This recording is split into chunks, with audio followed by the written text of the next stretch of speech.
Hello students, आप सभी का स्वागत है मेरे इस यूट्यूब चैनल पर।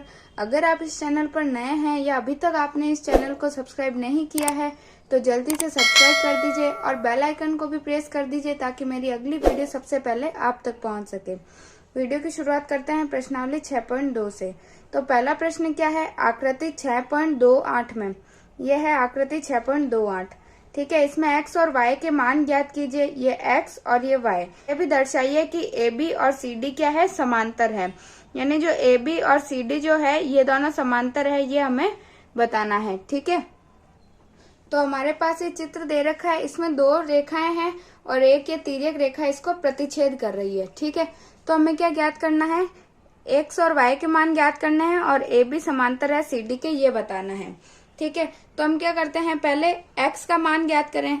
तो इस रेखा पर ये दो कोण हैं, इनका मान क्या होता है, ये क्या कहलाता है, मैंने बताया था अगर एक रेखा पर ऐसे दो कोण होते हैं तो उनको क्या बोलते हैं, एक रेखिक युग्म बोलते हैं। और इन दोनों का मान किसके बराबर होता है, 180 डिग्री के बराबर।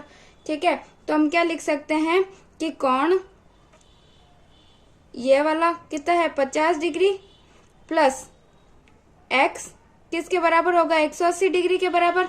क्यों, क्योंकि ये क्या है, एक रेखिक युग्म है, रेखिक युग्म है, इसीलिए इन दोनों का मान कितना, 180 डिग्री के बराबर।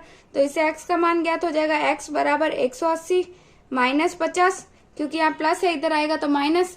तो x बराबर कितना आया, 180 में से 50 गए तो कितने बचे, 130 डिग्री। तो अब x का मान हमारे पास कितना आ गया, 130 डिग्री। ठीक है, और अब y का मान कैसे ज्ञात करेंगे, ये इधर x ये है कोण, ये और ये कोण क्या होते हैं, क्या बोलते हैं इनको, शीर्षाभिमुख कोण। शीर्षाभिमुख कोण क्या होते हैं, हमेशा बराबर होते हैं। तो y का भी मान कितना आ जाएगा, तो क्या लिख देंगे, y बराबर कितना, 130 डिग्री। क्यों, क्योंकि ये क्या है, शीर्षाभिमुख कोण, शीर्षाभिमुख कोण है।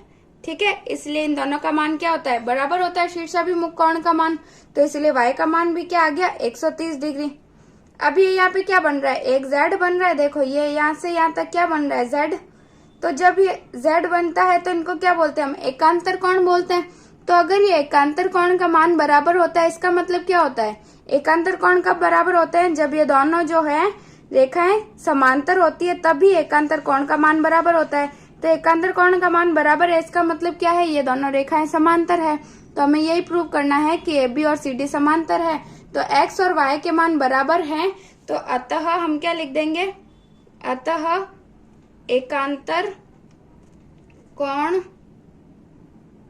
एकांतर कोण बराबर हैं, इसलिए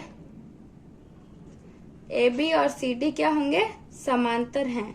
ठीक है, हमें यही दर्शाना है कि AB और CD समांतर है। तो हमने क्या कर दिया कि एकांतर कोण अगर बराबर हैं तो इसका मतलब क्या हुआ, ये दोनों समांतर हैं। ठीक है, दूसरा प्रश्न क्या है, आकृति 6.29 में यदि AB समांतर है CD के और CD समांतर है EF के, यानी जो इस आकृति में AB जो है CD के समांतर हैं और CD जो है इस EF के समांतर हैं, और y और z का अनुपात दे रखा है, ये y और z का अनुपात क्या दे रखा है, 3:7 है। तो इस x का मान हमें ज्ञात करना है।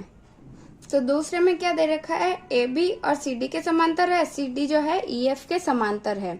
ठीक है, तो अब इससे पहले वाली जो वीडियो है उसमें मैंने आपको सारी प्रमेय बताई थी, उसमें सारे कोण भी बताए थे कि कौन कौन से कोण होते हैं और वो क्या कैसे कैसे वर्क करते हैं। ठीक है, तो अगर इसमें हमें ज्ञात करना है तो हमें पहले क्या दे रखा है कि हमें y और z का अनुपात दे रखा है, कितना दे रखा है, 3:7।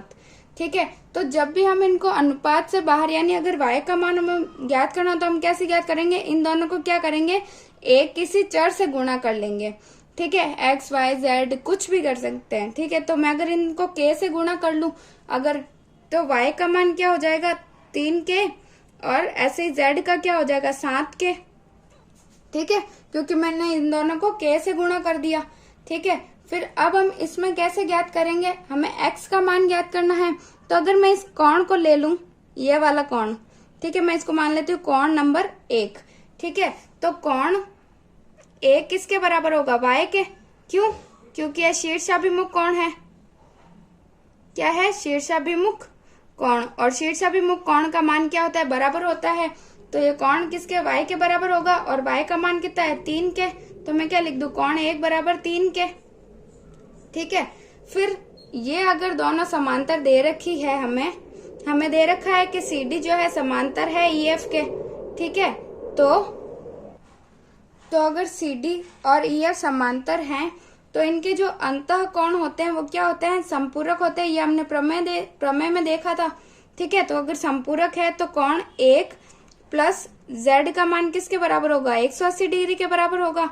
तो कोण 1 का मान कितना है 3 के, और Z का कितना दे रखा है 7 के, बराबर 180 डिग्री।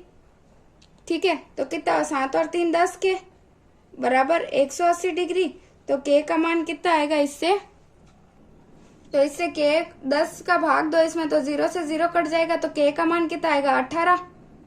ठीक है, अब अगर K का मान 18 आया है तो इससे हम क्या ज्ञात कर लेंगे, Y और Z के मान।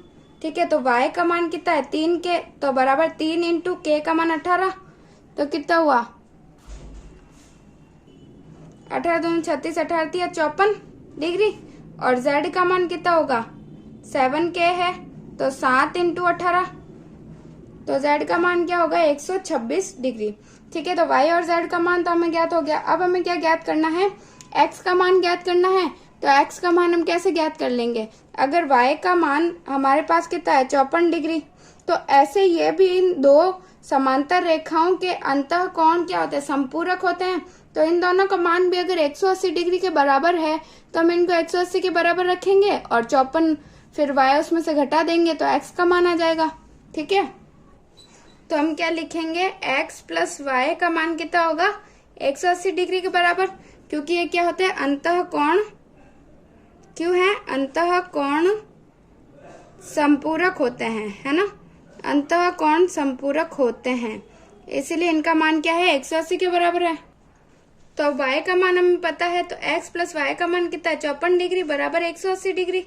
तो X बराबर कितना होगा 180 डिग्री माइनस 54 डिग्री, तो कितना आया 126 डिग्री। तो यही हमें ज्ञात करना था X का मान, और हमें ज्ञात हो गया 126 डिग्री। ठीक है, सारे कोण आपको पता होना चाहिए। इससे पहले वाला जो प्रमेय वाला वीडियो है वो आप अच्छे से समझ लोगे तो आपको कोई प्रॉब्लम नहीं होगी। ठीक है, तीसरा प्रश्न क्या है, यदि AB और CD जो है ये दो रेखाएं समांतर हैं और EF जो है CD पर लंब है, ये EF जो है ये इस पर लंब है। ठीक है, तो लंब है इसका मतलब क्या है, ये इस तरफ भी 90 डिग्री का और इस तरफ भी 90 डिग्री का कोण बनाता है। ठीक है, फिर क्या दे रखा है, कोण GED, यानी GED ये पूरा बड़ा वाला कोण जो है उसकी दे रखी है कितना डिग्री का है 126 डिग्री का। तो AGE यानी AGE एक तो हमें ये कोण ज्ञात करना है। ठीक है, फिर GEF ये छोटा वाला, ये अंदर वाला कोण ज्ञात करना है। ठीक है, और क्या ज्ञात करना है, FG और E, और एक ये वाला कोण ज्ञात करना है।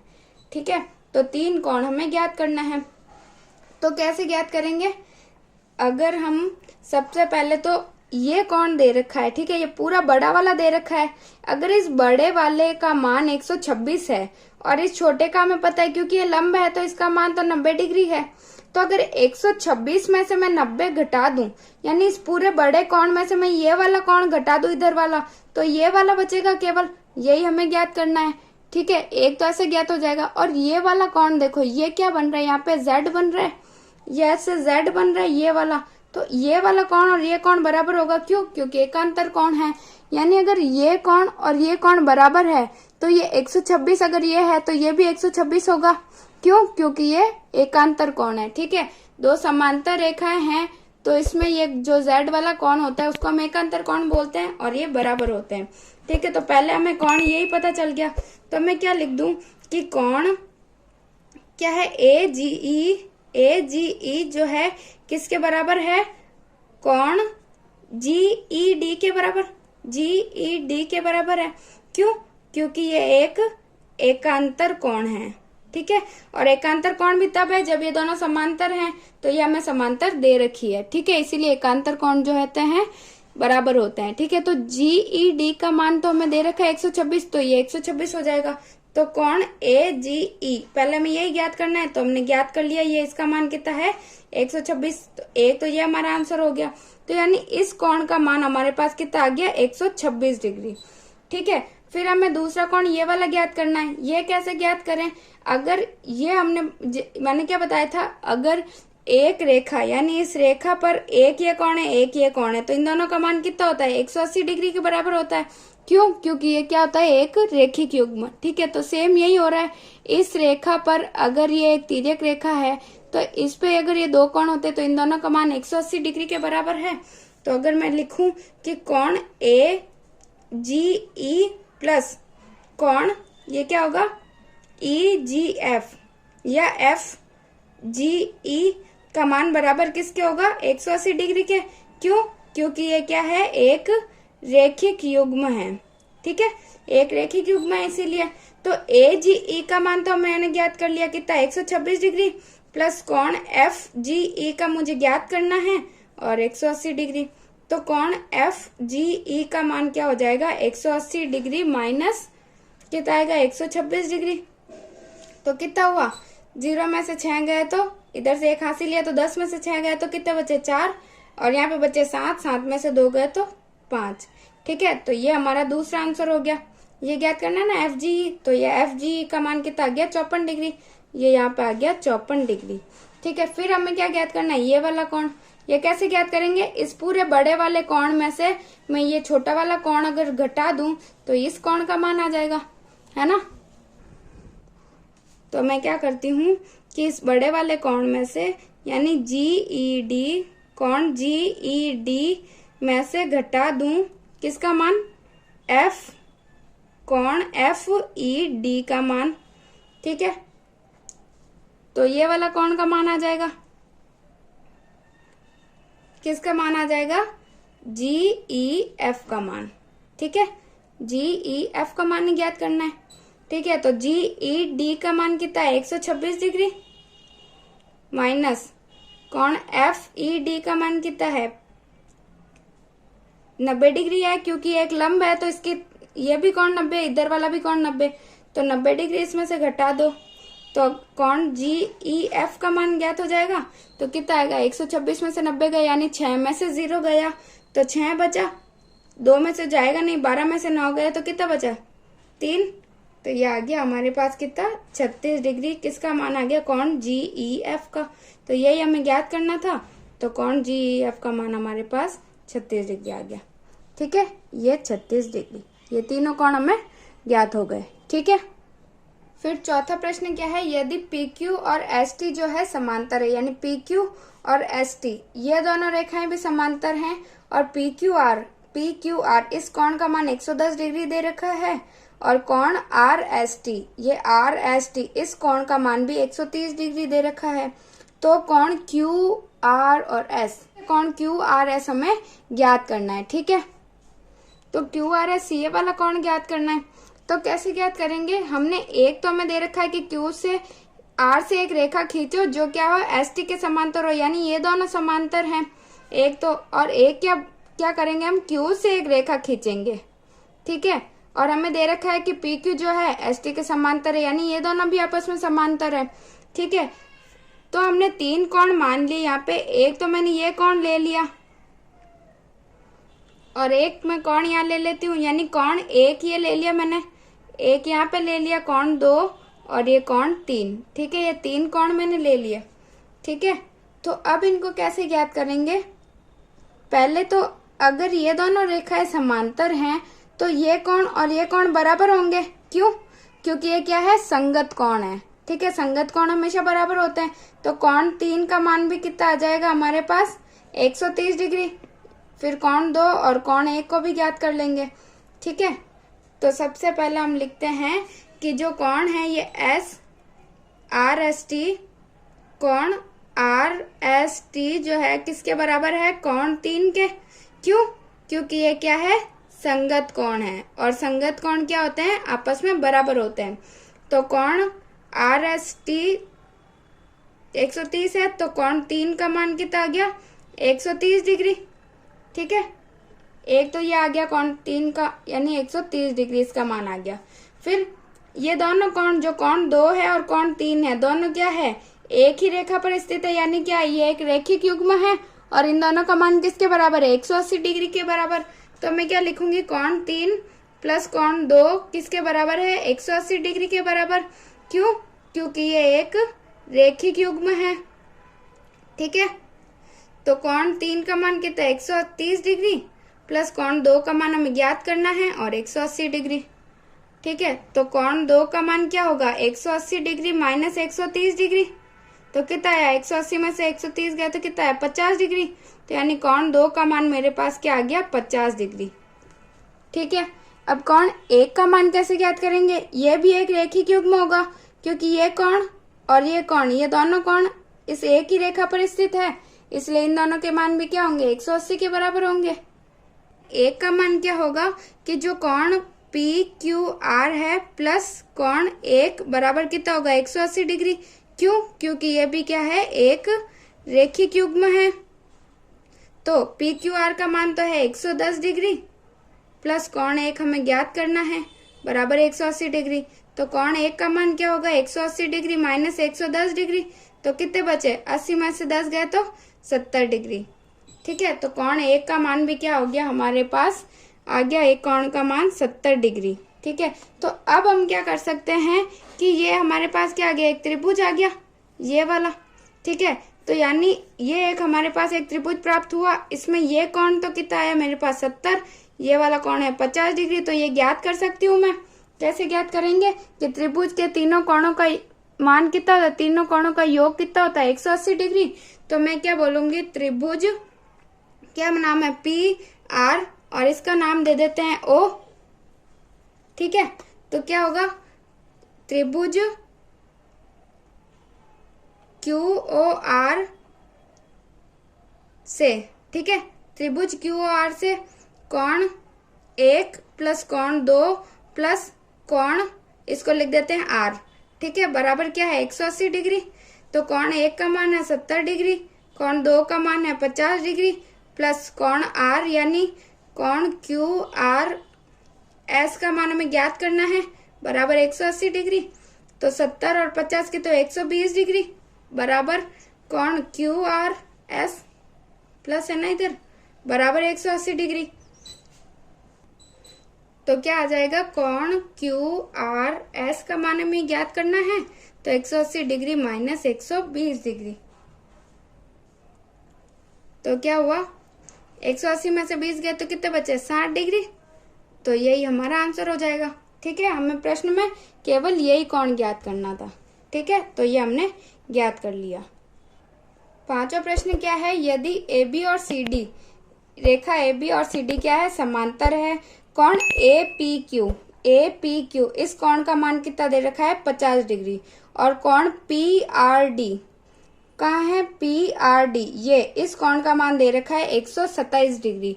तो x और y के मान ज्ञात करने हैं, ये x और ये y का मान हमें ज्ञात करना है। ठीक है, तो हमें पहले ही दे रखा है कि ये दोनों समांतर हैं, यानी समांतर रेखा हैं, तो इनके एकांतर कोण हमेशा क्या होंगे, बराबर होंगे। तो अगर ये समांतर है तो ये देखो, ये कोण ये बन रहा है z, यहाँ पे ये z बन रहा है, यानी इसके जो एकांतर कोण है वो क्या होंगे, बराबर होंगे। तो x का मान तो हमें ऐसे ही ज्ञात हो गया। क्या ज्ञात हो गया कि कोण ये APQ का मान किसके बराबर है, x के बराबर। क्यों, क्योंकि ये क्या है, एकांतर कोण है, और एकांतर कोण तभी होते हैं जब हमें प्रश्न में दे रखा हो कि ये दोनों ही समांतर हैं। तो इसमें दे रखा है कि दोनों रेखाएं समांतर है, इसीलिए एकांतर कोण बराबर हैं। ठीक है, तो इससे x का मान ज्ञात करना था, तो ज्ञात हो गया, कितना हुआ, 50 डिग्री। तो एक तो ये हमारा आंसर आ गया। ठीक है, फिर हमें y का मान ज्ञात करना है। y का मान भी दो तरीकों से ज्ञात कर सकते हैं। ठीक है, या तो हम इसका मान ज्ञात कर लें, कैसे, ये एक रैखिक युग्म है, 180 में से इसको घटाएंगे तो ये मान ज्ञात हो जाएगा, फिर इस त्रिभुज के तीनों कोणों का योग हमारे पास प्राप्त हो जाएगा, तो भी हम ज्ञात कर सकते हैं। और कैसे ज्ञात कर सकते हैं, देखो, ये अगर समांतर रेखा है तो ये भी तो एक एकांतर कोण बन रहा है, यहाँ पे ये भी तो एक z बन रहा है, ये वाला, तो ये दोनों कोण भी बराबर होंगे।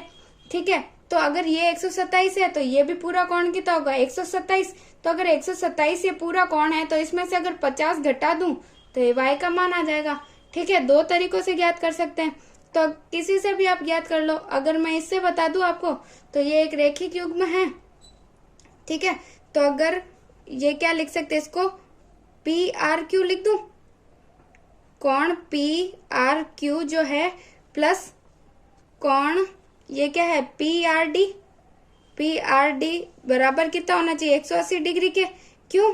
क्योंकि ये क्या है एक रेखिक युग्म है।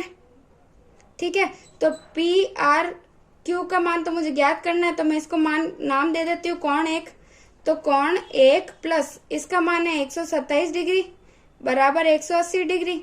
तो कोण 1 का मान क्या आ गया 180 माइनस 127 डिग्री, तो कितना बचा 10 में से 7 गए तो 3 बचा, और इधर 7 में से 2 गए तो 5, तो 53 डिग्री आया यहाँ पे। छठा प्रश्न क्या है, PQ और RS दो दर्पण हैं। ये PQ और RS क्या है, दो दर्पण हैं जो एक दूसरे के समांतर रखे हुए हैं। ठीक है, तो हमें क्या दे रखा है, दिया है क्या दे रखा है, PQ और RS जो है वो क्या है, समांतर हैं। ठीक है, एक आपतन किरण AB दर्पण PQ से B पर टकराती है और परावर्तित किरण BC पर चलकर दर्पण RS से C पर टकराती है तथा पुनः CD के अनुदिश परावर्तित हो जाती है। तो सिद्ध करना है कि AB और CD जो है समांतर है। यानी एक रेखा जो ये है, किरण यहाँ पे आई, इससे टकरा कर यहाँ गई, फिर इससे टकरा कर वापस परावर्तित हो गई। ठीक है, तो हमें क्या सिद्ध करना है, तो हमें सिद्ध करना है, क्या सिद्ध करना है, AB जो है वो समांतर है किसके, इस CD के। ठीक है, हमें क्या करना है, AB और CD जो है समांतर है, ये हमें सिद्ध करना है। तो हम ये जानते हैं कि अगर यहाँ पे एक दर्पण है, ठीक है, तो अगर ये किरण यहाँ आ रही है, ठीक है, और यहाँ से टकरा कर वापस जा रही है, ठीक है, तो अगर ये इससे टकरा रही है तो ये वाली किरण कौन सी होती है, आपतन, और ये होती है परावर्तन।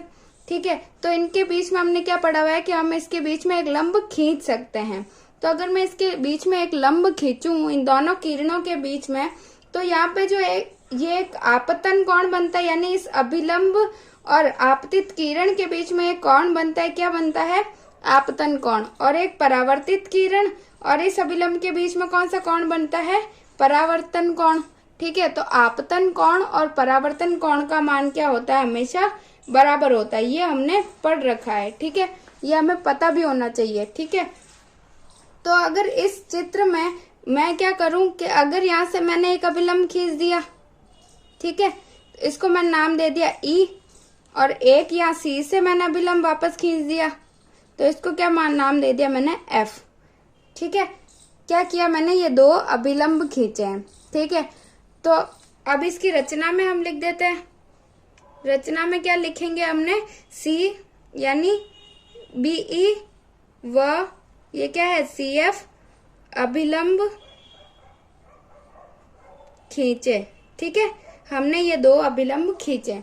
ठीक है, तो और एक बात हमें क्या पता होना चाहिए कि इन अगर समांतर दो रेखाओं पर अगर हम दो ये अभिलंब खींचते हैं तो ये दोनों भी आपस में क्या होते हैं, समांतर होते हैं। ठीक है, इन दो समांतर रेखाओं पे अगर ये एक किरण है तो इसके यहाँ पे अगर हम एक अभिलंब खींचते हैं तो ये भी क्या होते हैं, आपस में समांतर होते हैं। ये हमें मतलब ध्यान रखना है। ठीक है, तो इसका मतलब क्या हुआ कि B जो समांतर है CF के, ठीक है, B जो है CF के समांतर हैं।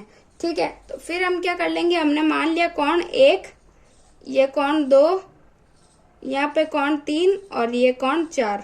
ठीक है, हमने ये कोण बना लिए। ठीक है, तो अभी मैंने बताया ये आपतन कोण और परावर्तन कोण बराबर होते हैं। ठीक है, तो यहाँ पे भी आपतन कोण और परावर्तन कोण बराबर होंगे। ठीक है, तो मैं क्या लिख दूं, कोण 1 बराबर कोण 2। ठीक है, क्योंकि आपतन कोण जो होते हैं वो हमेशा किसके बराबर होते हैं, परावर्तन कोण के। तो कोण 1 और कोण 2 बराबर होंगे। वैसे ही कोण 3 और 4 भी आपस में बराबर होंगे। कोण 3 बराबर कोण 4, क्योंकि ये भी आपतन कोण और ये परावर्तन कोण हमेशा बराबर होते हैं। ठीक है, अभी हमने क्या लिखा है कि BE जो है वो CF के समांतर है। तो अगर BE जो है समांतर है इसके, तो इनके बीच में ये कोण एक एकांतर कोण बन रहा है, कोण 2 और कोण 3। ठीक है, तो ये कोण 2 बराबर कोण 3 होंगे। क्यों? क्योंकि अगर ये दोनों समांतर हैं तो इनके बीच में बने एकांतर कोण भी आपस में बराबर होंगे, है ना। तो मैं क्या लिख सकती हूँ कि अगर BE जो है समांतर है CF के, तो कोण 2 बराबर होगा कोण 3 के। क्यों? क्योंकि ये क्या है, एक एकांतर कोण है। ठीक है, फिर अभी हमने यहाँ पे क्या लिखा था कि कोण 1 बराबर है कोण 2 के, तो कोण 2 की जगह कोण 1 लिख सकती हूँ। और कोण 3 4 के बराबर है, तो कोण 3 की जगह कोण 4 लिख सकती हूँ। तो इसको मैंने नाम दे दिया समीकरण 1 और ये हो गया समीकरण 2। फिर हम क्या करेंगे, समीकरण 1 व 2 को जोड़ने पर, ठीक है, 1 और 2 को जोड़ देंगे तो क्या हो जाएगा, ये कोण 1 प्लस कोण 2 बराबर कोण 3 प्लस कोण 4, ये बराबर हो जाएंगे। ठीक है, तो ये क्या हुआ, कोण 1 और 2 जो बराबर हैं किसके, कोण 3 और 4 के। तो इसका मतलब क्या हुआ, कोण 1 और 2 यानी ये पूरा बड़ा वाला कोण और ये 3 और 4 ये कोण ये आपस में बराबर है, यानी ये क्या हुआ, ये एक क्या कोण एकांतर कोण बन गया। तो अगर जिसके एकांतर कोण बराबर होते हैं वो दोनों जो रेखाएं होती है वो भी क्या होती है, आपस में समांतर होती है। यही हमें प्रूव करना था, तो हमने ये प्रूव कर दिया। तो क्या लिखेंगे, तो मैं कोण 1 प्लस 2 को क्या लिखूंगी, कोण ABC जो बराबर हो गया कोण BCD के। ठीक है, बराबर हो गए, तो हम क्या लिख सकते हैं, एकांतर कोण बराबर है,